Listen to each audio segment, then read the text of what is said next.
All right, we are recording these. We do post these so that anybody can review them after the fact. So if you are not happy with that, by all means, um, um, uh, feel free to step out. But we want to be as transparent as possible in our operation, and of course, allow as many people to share in this meeting as we possibly can.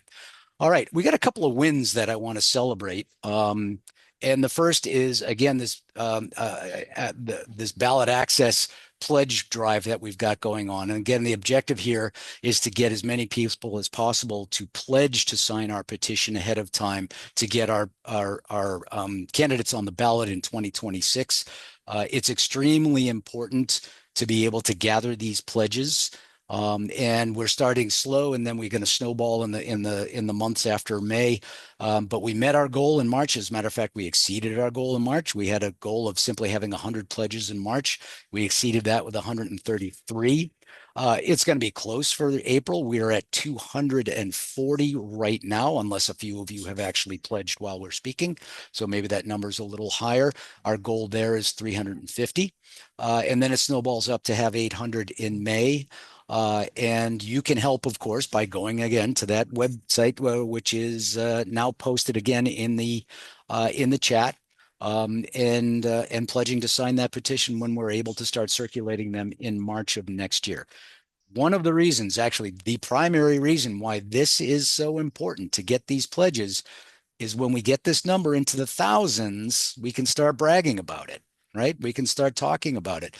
And when we get this number into the tens of thousands, the press will start talking about it as well. The media will start talking about it. And this is the sort of snowball effect that we need to be able to build this thing from the ground up, rather than going out and paying paid signature gatherers to get our signatures over the top. We want to do this at a grassroots level, and the benefits of getting these pledges will be, multitudinous once we get again into the thousands and tens of thousands, and we do intend to get there. Another win, our website has been totally revamped. We have a new look and feel on the website. It's cleaner, it's simpler, if you ask me. It's a significant improvement. I encourage everybody to go to texasforwardparty.org and check it out. It reads a lot easier. And probably even more important, under that website, we've got a new section called the Texas Forward Studio. And in that studio, you will find deep dives on issues. Now, one of the complaints that we've gotten from folks around for as long as I've been involved is that we don't do a good job of expressing our positions on issues because the party isn't going to dictate top-down positions on our issues. But what the write-ups in the studio are a bunch of extensive analysis and position possibilities, position options that our candidates will likely pick and choose from according to whatever constituency that they want to represent. But the idea is that we're going to flesh out what this party stands for by posting these position analyses over the next couple of months. The first one up that is up there in full is the grid reliability issue. I encourage, again, everybody to take a look at it. You may not be a grid nerd like some of the guys on the team here who actually wrote this, but again, it's a good example of the approach that we're going to take to policy stances, and again, specifically what we think, an array of possibilities of what should be done to bolster our grid reliability here in Texas, which famously is not all that reliable at the moment. All right, I'm going to launch a poll. We like to start every meeting with a poll of why are you here? Especially if this is your first time coming out to us. I encourage you to, I'm going to launch it. Give us a couple of indications of why you are here. You can tick as many of these as you'd like. Or none at all, but go ahead. First of all, somebody confirm that you can actually see the poll. Yep. You can see it. All right. And go ahead and tick away. Why are you here?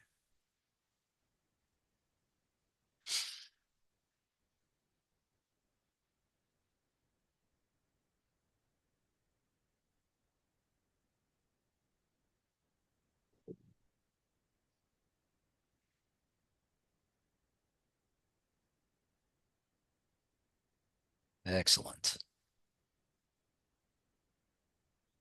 And y'all can see that right on my screen, the results. Yeah.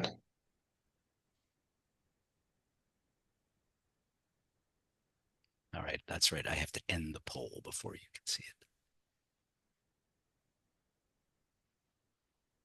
it. All right, 10 more seconds. Dun, dun, dun, dun.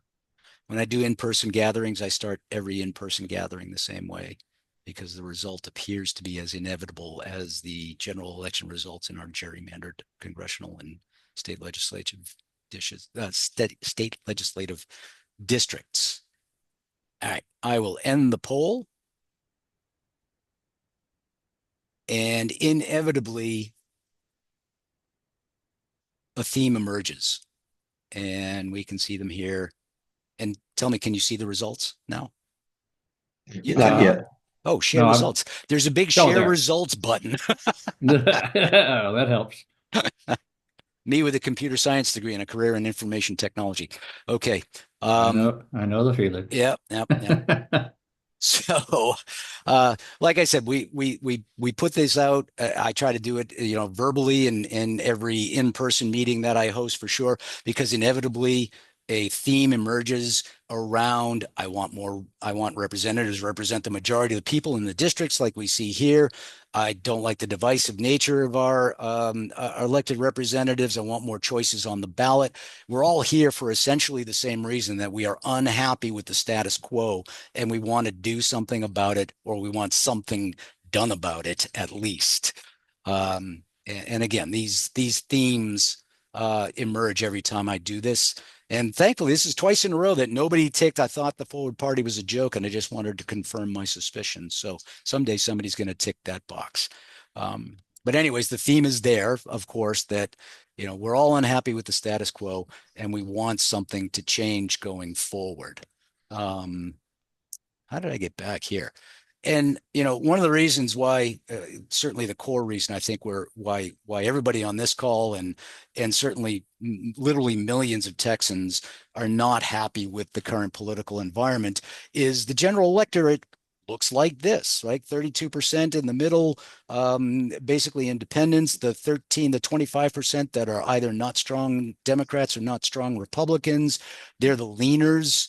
And many people say the leaners aren't really leaners. They're really Republicans or Democrats, but they only that way because there's no other choice on the ballot. So it'd be a great experiment to put another choice on the ballot and see how those people swing. And only 44% are either strong Republican or strong Democrat, which means the plurality of actually the majority of voters in the state of Texas are not one of those two strong party affiliations.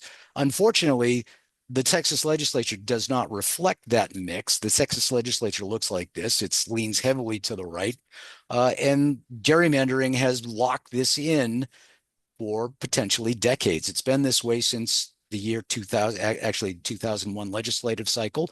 It's only gotten worse in 2011 and 2021 in those redistricting cycles. And there's no indication that this is going to change anytime in the near future, because Republicans are going to probably hold a majority in 2031 and will, as somebody said, they know how to draw a map. They know how to draw a map that favors themselves, and they will do so again unless some disruptive force gets introduced into the mix. Raj, your hand is up and welcome. Thank you. Thank you. I just wanted to know, the figures you showed 2 slides back, date 2023. Correct. Do we not have 2024 figures? I do not. And if anybody can provide them, that would be great. Some more up-to-date poll on party affiliation. There's no real reason to suspect that these numbers have shifted all that dramatically. But if we can get more up-to-date numbers, I'll certainly be glad to take them and work them in. And in your next slide, you have, yeah, this one. You have some uh, circles very bold red, and the other circles a little differently. That is my poor graphic design. Oh, okay, okay. There's no No, no worries, significance. no worries. I thought No, it's not. maybe they It's had something to do mine. with I had to do gerrymandering. that in a hurry. I had to do Okay, that in a hurry, and no yeah, worries. like Yep. that. Diane, I was taking the bullet for you. I know you don't have to. It was me. It was me. All right. So the legislature looks like this. And what does that mean? What happens here? Here's and talk about an up-to-date poll, Raj. This was taken last month in March. This poll indicates that only 8% of Texans feel that all abortions should be legal under all circumstances, which means that 92% of Texans believe that at the very least, there should be an exception for cases of rape and incest. And what do we have? We have an abortion law in Texas that has no exception in the case of rape or incest, despite repeated attempts in the legislative cycle to introduce that exception. Uh, you know, Texans broadly oppose education savings account, school vouchers, if you will, is the proper the popular term. That's been a battle in the legislative session both 2 years ago and this year. Only 34% of Texans support this, but school vouchers will become law during this legislative session. It's already passed in the House. Some form of this is going to become law, despite the fact that only about a third of Texans support it. And you know, making THC products illegal, only 13% of Texans support an outright ban on THC products. 48% of Texans want it to go on the ballot so that they have a direct choice. We don't really know what's going to happen because it hasn't gone through the whole legislative process yet. But our lieutenant governor has made this a personal crusade of his to outlaw all THC products. And the likelihood of the voters getting what they want, which is to put it on the ballot for direct democracy to take control, is extremely unlikely to happen. So the result is that the legislature does not legislate according to the will of the majority of Texans. And the majority of Texans are very frustrated with that. The people in this room have expressed their frustration with that. So what are we going to do about it, gang? Are we going to vote them out? That's the endless plaint. Let's just vote them out. Well, guess what? You can't. The gerrymandering has entrenched the incumbents, and try as hard as you like, the only way you vote an incumbent out is to primary them. And when you primary an incumbent, you get somebody who's either more extreme right or more extreme left than the incumbent was because of the gerrymandering. So vote them out simply doesn't work. That avenue has been shut down by the party. Again, you can primary them, but you either wind up, and I've known a lot of people, especially up in places like Brazos County, where, Republicans are going to dominate local and especially county level elections. I know a lot of people Democrats specifically, who've tried to cross over into the Republican primary to try to vote for what they think of as the lesser of two evils, because they know the Republican's going to win the general election anyways. First of all, I've never seen that work, right? And the lesser of two bad choices is a bad choice regardless, right? So that's not a great option. We're going to take to the streets. We're going to protest. That's fantastic. I encourage everybody to do it. It expresses public opinion and expresses your opinion. It can be cathartic. It can be therapeutic. But unless protest has a reasonable avenue to get to the ballot box and exert power by winning elections, protest is nothing more than howling at the moon. Again, it feels good. We should do it. It's not useless, but we should, again, without that avenue to actually take power, it's not going to do anything. And we'd love to go around them with a ballot initiative, right? Put some referendum question on the ballot around abortion, or around banning THC products, around school vouchers. There was actually a proposal in the legislature to put school vouchers on the ballot this year. The problem is in Texas, there's no accommodation for the average voter or collection of voters to directly put referendum questions on the ballot. Anything that gets on the ballot has to go through the state legislature, and the state legislature is going to block anything they don't like. And anything that would disrupt the power structure that's in place is something they don't like. So it's not going to get there. There are other parties on the ballot, the Greens and the Libertarians. They're not great options either. This They, picture, he goes, I'm not getting involved. Like, I'm not telling you to get involved with pictures. Thank you to whoever muted that. I was just about to. I was wondering if it was a question for us. The Greens and the Libertarians, they're fringe parties. They adhere to fringe ideologies that the majority of Texans don't adhere to. And advocacy groups, they're great. They lobby, they spend money. But again, unless you have butts in seats in the legislature who are aligned with your principles and your priorities, they can only go so far. They're a necessary part of the solution, but they're not sufficient 100%. There is a way, however, and it's really not that hard. I actually have come to consider this a loophole, a weak point in the wall of obstruction that the legacy parties have put up, and that is to get a disruptive force on the ballot, something new, a new party that appeals to that plurality, if not majority, of Texans in the middle who are looking for something different. And that is the goal of the Texas Forward Party. We want to change this configuration in the legislature to something that looks more like this. And those purple bubbles in the middle representing seats in the House of Representatives, we want them to be Forward Party members, but they don't necessarily have to be. They can be independents who are Forward Party aligned. They could be Republicans or Democrats who are Forward Party aligned, as long as we get a voting block of people dedicated, again, to our priorities and principles that is big enough to deny both the Republicans and the Democrats the majority. Then they have to come to us to get anything done, and we can rebalance what happens in the legislature and get it focused on what the majority of Texans want us to work on and what the majority of Texans want to see passed as legislation. You can help. There's lots of things you can do to help us get there. Now, those things range in level of effort from what's on the screen right now to pledging again to sign our petition next March, April, or May when we start to circulate them, all the way up to running for office, right? And everything in between. You can be a volunteer to collect signatures. You can be a precinct chair. You could be a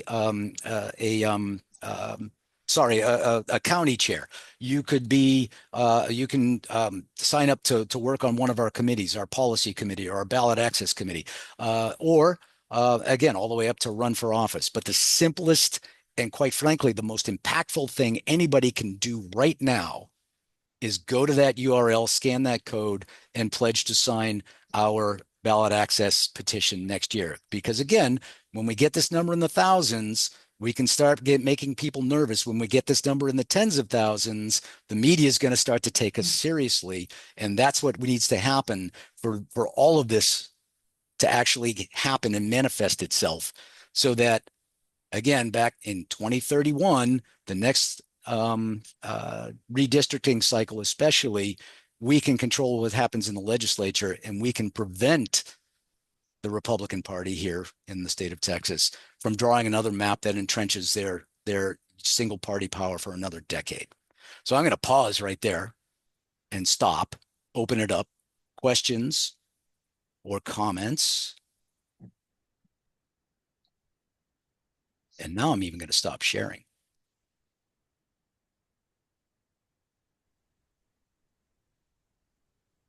Find the right button. Now I can see y'all again.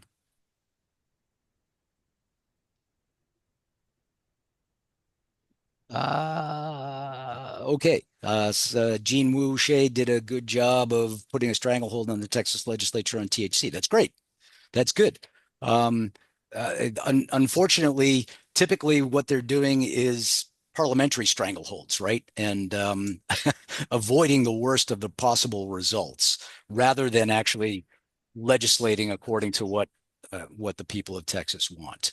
Now, it's a good thing. It's a good stopgap, but it's again not not the best of situations. Raj, go ahead. Yeah, I was a little surprised that I didn't know this, and when I was doing some research, that since 1874, Texas was Democrat Oh yeah. till as late as 1995. Yep. Governor Ann was the last Democrat governor. Yep. So, Ann Richards. And so I'm thinking in my mind, how did this, has anybody studied as to how this changed? Because in the life of Texas, you would think that this was a red state all these years, but actually, majority of the years, it's been a blue state. And only since 1995, it has turned red. So I'm wondering if there was any study or any research analysis was done as to why that happened. Because, Governor Ann Richards was quite a charismatic person. He was. So I'm Raj, wondering, Raj, have you ever heard of you ever heard the term Dixiecrat? Yeah. no, Have you? no. In 1995 or beforehand, the Democratic Party was in Texas was relatively conservative. It was not a liberal party.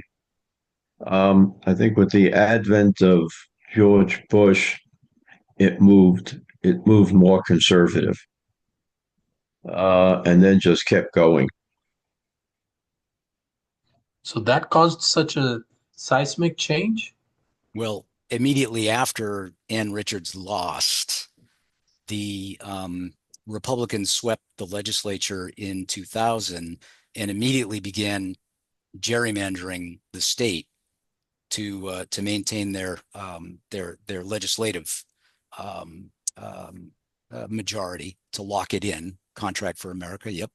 Uh, and um, uh, and frankly, the national every election is nationalized these days, and the national brand of the Democratic Party has moved further away than from what I think a Texans would be willing to elect on, especially to statewide office. I've said it before, I'll say it again many times, that probably the worst candidate that the Democrats could have nominated for governor to run against Greg Abbott in the last cycle was Beto O'Rourke, and they went ahead and nominated him anyways, right? Here's a guy who was coming off a failed presidential primary campaign in which he tried to run in the far left lane of the Democratic Party, and that's just not going to win in a statewide office here in Texas. And until the Democrats, I don't know if they can. They certainly can't shake off the gerrymander at the legislative level, and I don't know if a statewide Democrat can shake off the national brand to win in a statewide seat. So it's a very difficult situation for the Democrats. It's the current situation It is goes like, even go ahead. it goes even further than that. The For the most part, any Republican that calls himself a Republican in Texas, okay, probably has said at one point in time, "I will never vote for a Democrat." Absolutely. Yep. And Okay? So it has to be some sort of seismic shift that pulls the Democrats to the middle and also pulls the Republicans to the middle. And and that's, yep. yeah, go ahead. I was just going to say, there's, the whole premise here is that there's a bunch of Republicans out there who are open to something who isn't a right-wing nut job, for lack of a better phrase, but could never bring themselves to vote for a Democrat. But if, again, there was a different choice on the ballot that didn't carry the stigma of the Democratic Party name, and I speak from personal experience there, that there are many people, once you declare as a Democrat, they no longer listen to you or are willing to hear what your positions on issues might be, even if they're moderate relative to the national platform. The Democratic brand in the state of Texas is in very bad shape at the moment, and there's I don't see a real recovery plan for them. Okay. Rick, I don't can know. you talk a little bit about how we get around the idea that a vote for an independent is a throwaway vote? Actually, I want to. Well, hopefully they're not independents, but hopefully they're forward party people. I think Raj was trying to poke in, or somebody was trying to hop in there. Yeah, I was trying to uh, just move forward Harold's idea that there needs to be a seismic change in order for it to go from Republican to Democrat. And so, just piggybacking on that, I'm wondering what was the seismic change in 1995 that brought George W. Bush as the Republican and shifted from Democrat to Republican. I'm just trying to see what happened in history, the seismic change that caused the seismic. I voted in that election. Okay, and I came within, and I at that point I had been a Democrat for a long, long time, and I came within a hair's breadth of voting for George Bush and it was for W. It was the idea. I mean, here was somebody that was not really associated with any of the awful things that either party had done. And he presented a whole different image. The problem is that after he got elected, that image disappeared in terms of what he supported. Just like But along, yeah, yeah, the whole concept of but along compassionate with, conservative, right? Yeah. yeah, it really was no passionate conservative after he was elected. And along with it, he just carried the state. There were just a lot of people just like me that, just stepped over the line because here was somebody bright and fresh and new. And there was Ann Richards, with her bouffant hairstyle and knowing that she was a party boss, a brutal party boss. Not, I mean, it wasn't that she was you know, when she wanted something, and she would stand. If you compare her to Abbott, she, she would stand toe to toe to Abbott as far as brutality. So So, let's and that incredibly obviously is very interesting, but I'd like to shift the conversation away from the disruption of 1998, 7, what 1996, I can't remember, 1996 1995. election, 1995 election, and back to the disruption of the 2026 election that we're trying to craft here. Again, I don't think Democrats are the answer. I don't think they could ever, the current situation is like Coke and Pepsi, right? And Coke is the entrenched leader in the market. Pepsi can never hope to be anything but a secondary force. The Republicans are the equivalent of Coke. The Democrats are Pepsi. They stand no chance at this point. And again, there's got to be, for us to change the dynamic of what happens politically in the state of Texas, as individuals, as voters, the only avenue left open to us, that the only avenue that they haven't shut down, is to disrupt the dynamic on the ballot and to get a new party on the ballot, or a significant number of independents who align with, again, those principles and priorities that we're talking about, to to alter the dynamic of these elections.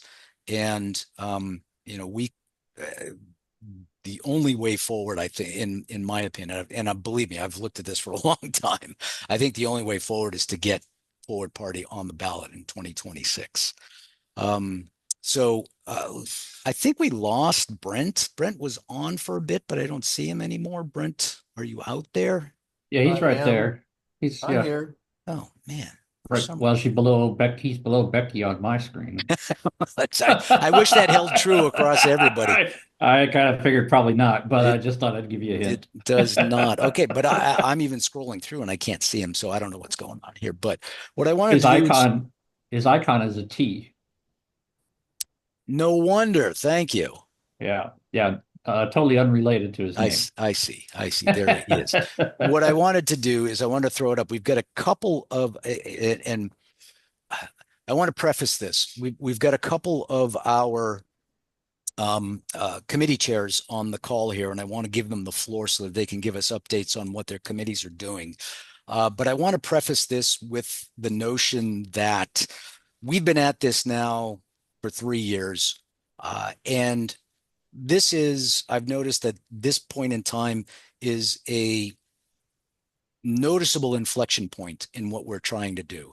I think a lot of people were trying to hang on through the 2024 election cycle. Maybe one more election cycle, things will get back to normal. And then, of course, they did not. And whatever normal is, right? And they did not. And I think a lot of people are finally realizing that we're not getting back to the old normal. Maybe there's a new normal ahead of us that's better than what we've got now, but we've got to do something to change what's going on rather than to regress to what we had before, because that's simply not going to happen. And we're seeing a big uptick on traffic on the website and people stepping up, at least showing some interest in getting our emails and things like that. So we're seeing upticks in traffic all over the place. But one of the very significant things that has happened in the last couple of months that has not happened in the first couple of years is that we have a core of dedicated people working on 4 committees that are producing tangible results that are going to help push us forward to actually making this happen. So we've got a policy committee that's producing some of the content that I showed earlier. And Brent Vize is our policy committee chair. He's also our Montgomery County chair. So Brent, I'll open it up to you in a couple of seconds. Gary Shuliak is also on the call, and he is our candidate recruitment committee chair. And some people who are not on the call, Dan is our ballot access committee chair, who's doing great work in establishing these goals and approaches to getting people to pledge, as well as putting a volunteer structure in place to actually gather signatures when the time comes in March of next year. Because you could have 180,000 people pledge, you still have to get 81,000 ink on paper signatures for it to be real. So we're going to need an extensive logistics and volunteer force to make that happen. And finally, and actually, Diane, you are on the call. Diane, sorry, I lost you there for a second. Our communications committee is gelling, and the recent revamp of the website is a direct output of the communications committee as well. And we're gearing up a whole social media campaign to break out of our little bubble that we've got here and get that snowball effect on our pledges. So we've got 3 out of our 4 county chairs here. And so I will throw it open to Brent. Just freestyle for us. What's the policy committee up to? Where do we need help? And what do you expect to happen in the next couple of months? Thank you, Rick. Our policy committee is working on practical solutions that fix everyday problems. That's ultimately what we're about. And we are working on a variety of different aspects. I'm basically, as chair, just a facilitator. The subcommittees are doing a lot of the heavy lifting and work. The subcommittee chairs are doing the meetings where they are getting these solutions together with other members that are working on these subjects because they've asked and requested to be on it, because they bring expertise, interest to it. Becky is our education subcommittee chair, our Fort Bend County chair, who's doing an excellent job on education, which is a huge subject right now, as Rick mentioned earlier about vouchers and everything else going on. We have a healthcare subcommittee that's working on that subject, which is can be just about anything and is working on everything, rural healthcare problems, our provider healthcare issues, uh, you name it, they're working on it. We have resource issues. The grid committee is also now working on water, which is a big issue. And we also have a local governance group that's focusing on issues at local levels, especially on sovereignty and having local sovereignty return back to the counties, back to the cities. The Republicans talk out of both sides of their mouth. They say they don't want to listen to Washington, but they don't want to listen to Conroe or Houston or anything else about what's going on in their areas. They want to be very directive.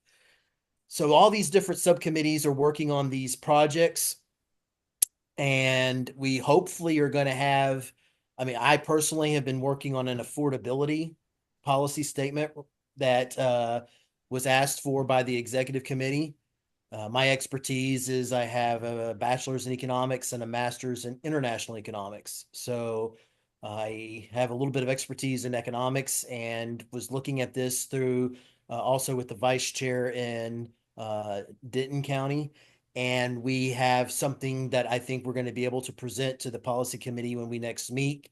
And we'll see where it goes from there. But we are going to be cranking out policies, statements, and papers pretty quickly. And everything that we're going to be doing is what Rick talked about earlier, which is basically a menu of solutions that are possible. And it's going to be up to the candidates to pick the solutions that work best in their areas for their constituents. But the goal is that they're going to have options to be able to use that are going to be meaningful for addressing those particular issues in their area. Everybody has a water issue right now. That's a problem. But there's a lot of different ways that you can address it. And that's what we're going to have to be looking at, is to be able to see about what that's going to look like.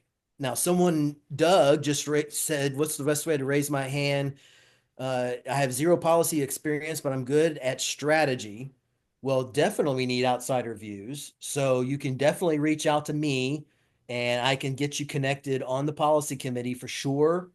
Uh, you can email me at my name. It's right as it's spelled on the screen, brent.vise@gmail.com. And we will definitely get you involved with the next policy committee. But our goal is now is the time to do something. Now is the time to participate. I was speaking before a college class just yesterday, and I was telling these 18 to 20 somethings who were saying, hey, what can we do? I mean, is there anything we can do? What can we do? And I was like, you can do anything. Okay. You literally can do anything. You just have to decide, this is what I want to do. This is what I have a passion for, and then make it happen. And there's nothing like getting involved in a political movement at the ground up to be able to do that. You want to be involved with policy and making and finding solutions, do it. You want to be with communications and getting the word out. We have a podcast that we're looking to get going again. That's a great opportunity. The ballot initiatives. We need candidates. One of the kids wanted to be a candidate. I said, absolutely, be a candidate. Let us know what you want to be running for and we'll help you. So whatever it is, now's the time to do it. So reach out to us, reach out to Rick, myself, and the others, and we can make it happen and connect, because that's what we want to do. We want to keep this country moving forward and not go backwards. So you can you can reach out to Brent directly, Doug, because you've got the privilege on this call. Anybody, if you go to that URL that I just put in the chat, you can tick any of the committee opportunities that you want to volunteer for, and we'll reach back out to you. My email address is rick.kennedy@texasforwardparty.org. You can certainly email me directly. And there's a list of all of our leadership and with their associated email addresses on the website. So you can find us. There's plenty of ways to get in touch with us and plenty of ways to step up and tick a box and volunteer for one of these committees. So thank you, Brent. Any other further questions for Brent? Jared's got his hand up. I think that's a clap. Is that a Oh, clap? clap. Yep, that's a Okay. clap. If it's tilted at 45 degrees, that's clapping. If it's up like this, then Yeah, that's a hand up. my screen is tilted, so it's kind Uh, of hard for me to. I'm mobile right now, so. Oh, okay. Got it. All right. Diane, chair of our communications committee, same thing. What's happening? Where do you need help? What's the outlook for the next couple of months? And kudos on the website upgrade and everything else that's going on. Yeah, thanks. Yeah, well, the website's not done yet. Oh, no, they're never done. Greatly improved. Yeah, it'll always be updated, but there's still things that I need to work out with it. Cheyenne has been incredible working with the website and putting new content on, and I'm really excited about it.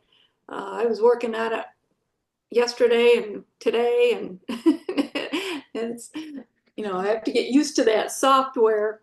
It seems kind of clumsy, so I'm it takes a while to get things looking the way I want it to look. But we're working on that. That is like central, because it is the place that we can send everybody to get information and hopefully answer questions through all of our other efforts, which we've got every Friday we're doing a Zoom call for comms committee, Friday afternoons. And so we're going to go over tomorrow what we've been working on, and we're going to start organizing the social media. And I've got different people who have said that they've worked with different social media, and if anybody on this call feels comfortable with any social media, I would appreciate it if you contact me. And so we can get you on that committee, so we can get the social media sending out messages. So that's where we're at right this minute. Yeah, and we've certainly seen a direct correlation. We've had some uncoordinated social media efforts in the last 6 weeks or so. And there's definitely a correlation between when we do burst out on social media, the amount of response that we get, the traffic on the website, and Yeah, that's why I wanted to get the website done first. That's the first exactly focus, so we can send people there, so they can volunteer and donate and whatever. Yep. And hopefully sign up for the party on our site rather than national site, so we have a little more direct access. Yep. With them. And yeah, I hope to get the social media and videos going really soon. Yep. They've been clearly effective when we've tried it in the past, so we need to get consistent with it, right? Yep. So. All right, cool. And again, go to that same the URL. It's still there on the chat. If you want to work on the communications committee, tick the box, and Diane will get back to you. Raj. Yeah, Rick, you can talk to this since you've been involved with Forward Party for a long time. Gary had mentioned that we should have some sort of an American thing in our name, like maybe American Forward Party or something like that, to give it more of a national sound, which does make some sense, where people are a little bit more maybe acceptable, believe it or not, for whatever reason, just because there's a word American in there. So when they named this Forward Party, I realized maybe they just thought in terms of not left, not right, but go forward. I understand that, but has there been any discussion in the past as to also put the word American in there to say American Forward Party or something, Not that I'm aware of. I know there was an marketing analysis done last year or maybe late the year before where they tested out some alternatives, and I don't know if the word American was included in these alternatives. And they also tested out a bunch of alternative taglines, alternatives to not left, not right, but forward. And not left, not right, but forward absolutely blew all the other possibilities away as far as impact and recognition goes. So there was no move at that point to move away from the branding as it currently stands. We, of course, here in Texas, we cannot do this on our own. That has to be a national level decision because we are an organization that's affiliated with national, and we use the symbols and the name and all the marketing capabilities, all the marketing insignia based on that affiliation agreement with national. So we do not have the latitude. We've got a lot of latitude to do some things that we want, but we don't have the latitude to change our name. But we can make the suggestion. Let's put it that way. Okay, thanks. Yep. Let's see who's left. Gary, you spoke of Gary. Gary is our chair of our candidate recruitment committee. And, candidates and party are kind of funny things. It's like chicken and egg. Which comes first? Like the party and the branding and the platform, or does a candidate come in and help gel? And it's kind of a 360-degree, again, chicken and egg thing where both can lead and both can follow. At the moment, we do have some candidates who are expressing interest to running either as an affiliated independent or under the forward party on the forward party ballot line. And as we get further through the year, April of a odd numbered year is an awful long way away from the November election in a even number year. So it's still pretty early, but we're starting to see some folks step up anyways. And Gary, I'll hand it over to you. What are we trying to do to put some structure around this and support these potential candidates? Big thanks. I've been working on a candidate endorsement procedure. I've pulled some comments on the initial draft from various executive committee members. I had some comments from Diane and from Nick, and then I had a lot of comments from Bob Choate. And if I've incorporated all of these comments and send them to Rick and send them to National, Jake Mellon. Yesterday, I finally got comments back from Jake Mellon, and they are substantial, actually. They're changing some sequences of events. They're introducing different stops and decision-making events, sort of, in a process. And so it's going to take me a few days to get it all squared away. After that, I'm going to forward it back to Jake and stay on him immediately to get his comments. Hopefully in 2 weeks, we should be able to, all executive members receive a draft, or actually Rev 0 of the procedure, read it. If there are no comments, we'll put it for vote. If there are comments, we will discuss them. I've also talked to a new candidate that Jake forwarded to us. His name is Cyrus something. Very interesting person. Very similar to Raj in some ways, but he's younger, I think. He's a financial advisor, professional financial, whatever, manager. What office does he want to run Somewhat for? independent. He wants to run for Congress in Texas 8 or Texas 5. It is physically, I've looked at it, and it's located starting from West Richardson, West Dallas, and all the way to the west, far out, at least 100 miles, I think. Typical. It's a weird shape, just like all of them are. They're all weird. They squeeze them out in certain ways to catch all the conservatives in certain way. In any case, he has not run for office before.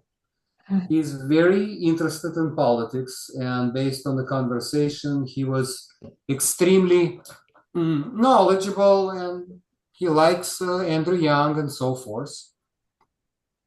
So this was just the first step. I asked him to put together a quick bio so I can circulate it through everybody on the executive committee. Mm-hmm.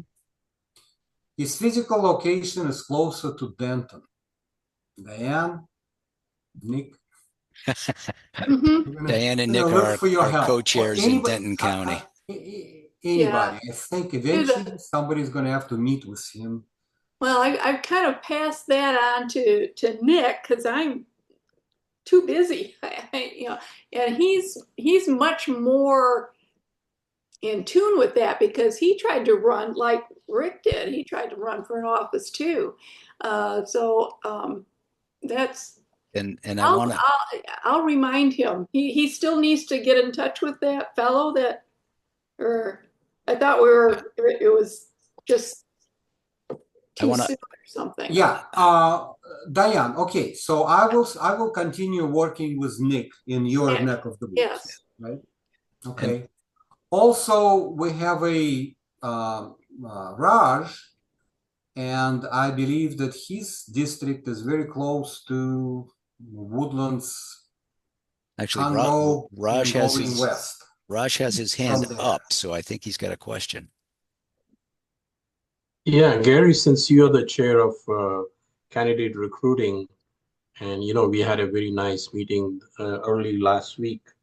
Jake was going to get back to me by end of the week, but I was just wondering what is the latest on that. By the way, I'm thinking of Texas 8, which is northwest part of Houston, and then it goes on to several other counties. It's kind of a strange district. So do you know what's the latest on that? I'm sorry, say it again. We left our last meeting where Jake and the national was going to organize with the national a meeting. I think we have to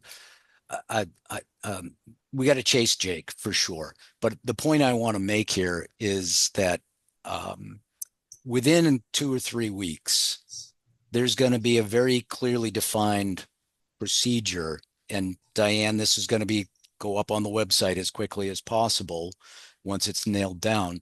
There's going to be a very clearly defined procedure for people who want to run either with the forward party endorsement or as a forward party candidate to present themselves and to go through the process of us onboarding them and providing support for them. So Gary's doing a great job. The policy committee, the ballot access committee, and the communications committee are fairly independent. Actually entirely independent as far as coordination. I shouldn't say that. The branding on the website is coordinated with national. Hold on a second. Getting pinged from work. It never stops. Yes, but my committee is very much entangled with national. That's exactly where I was going. We do have now 2 steps.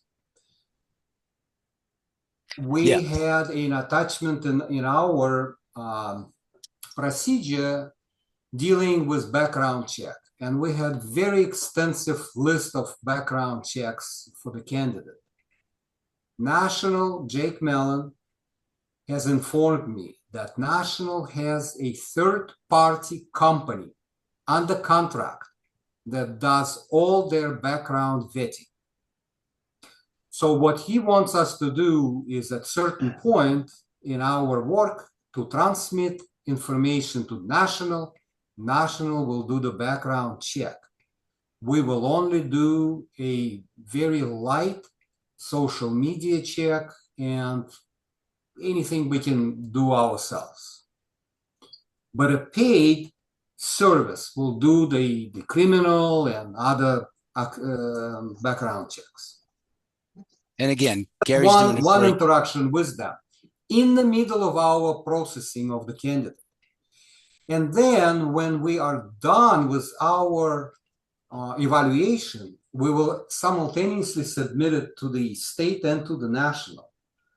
And so eventually we're going to get both parties blessing of the candidate, and finally we can then start supporting the candidate and take him on board. All right. Thanks, Gary. Thanks, Raj. And I'm looking at the clock here. It's 6:04, and I want to be respectful of people's time. So I would like to, and I have a hard stop 4 minutes ago, which is why work is pinging me. So I want to throw it open for questions and comments. Anybody on the call have any further questions, comments, topics for discussion? I just have one more thing, Rick. Yeah. And I'll post it one last time in the chat, but I did post I'm on the ballot access committee, everybody. My name's Stephen Olmsted. I'm in Denton County. But we are also trying to get the pledge out on social media. And one thing we have done recently is we posted it on Facebook and on Twitter. And it has a little question in there about why you got involved, what is getting you involved in the Ford Party. We encourage you guys to comment if you're on Facebook or Twitter. But I also put in the chat, we recently created a text message document that kind of helps guide you should you want to share about the Ford Party to your friends or acquaintances. It helps guide you through your phone book and kind of see who you might want to reach out to, the easiest people to reach out to and how to go about doing it. And it even has a few drafts in there of how you might write your text message. So I encourage you all to check out that link and start kind of texting your friends if this is something they might be interested in getting more involved in. Where's this located? I just I missed reposted it. it. It had Just scrolled up reposted on it, the it had scrolled up a bit on the chat. So I Okay. just reposted it. Perfect. Thank you. I probably posted on somebody else's. Appreciate it. Yep. Diane, your hand is up. Yeah, I just wanted to comment that an idea that I came up with, and it's to inspire you all to be thinking. We do in-person meetups where we'll arrange to invite people in our county to come and gather and have just a meet and greet thing. There is a contestant on American Idol who is from Denton, Texas. So I thought it would be cool to do a meetup where we meet and we root for Brianna Nix. And put it out to the community, like, not just our people signed up on Forward Party, but people outside, because they may want to just get together to root for Brianna. And anything we can do to expand our footprint. And Yeah, exactly. if I don't know what her talent is, I don't know if she's any good or not. But She sings and she is good. I think I she's assume she gonna, is. Yeah, I Yeah, think she's gonna. I to don't get know that she'll win, but she'll to get there, you got to be good, right? Yep. All right, put it on the calendar. We'll promote it and we'll see if we can get people out there. Yep. All right. Any last questions, comments, topics? How do we connect with other Forward Party supporters? What county? You're in Brazos County. Jared, I will be very clear. We do not have a county chair in Brazos County. If you would like to take on that role, drop me an email at rick.kennedy@texasforwardparty.org, and we can talk about it. There are. Jared, Thank you. Jared, you can do it. I it can do should- it, you can do it. It should be a good county for us, and it's a scalable job. It could be 1 hour a week, it could be 10 hours a week, depending on your level of motivation and your availability. But it's something that we could talk about. And if I'll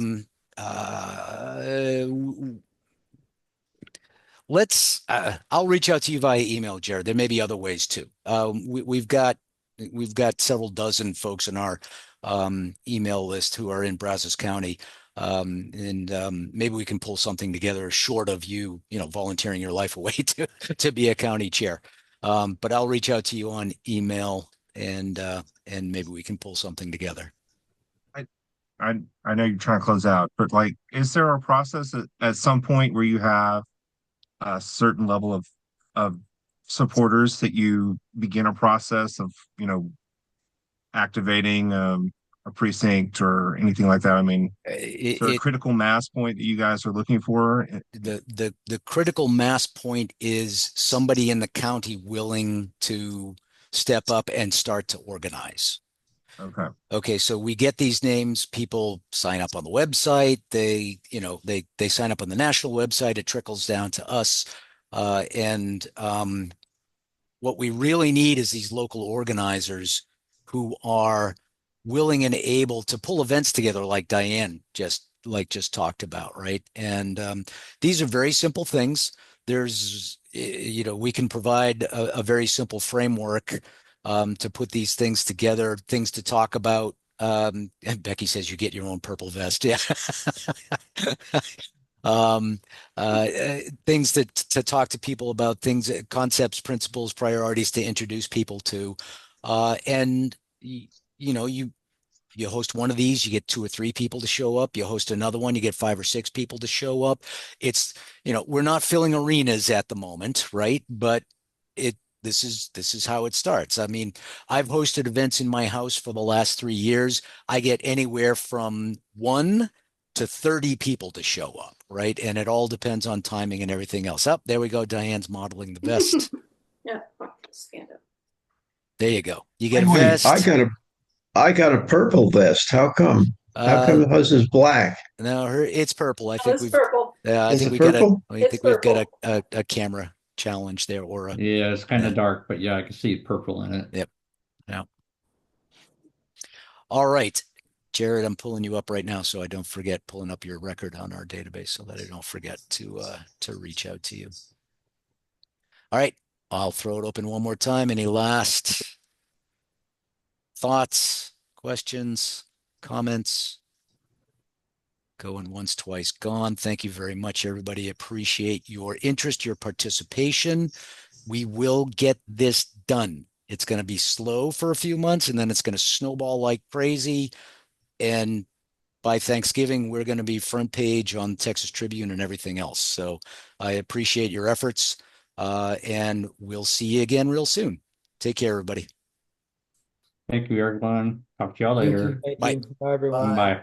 Thanks for all you do, Rick. Oh, Yeah, thank you, thank you, Rick. Diane.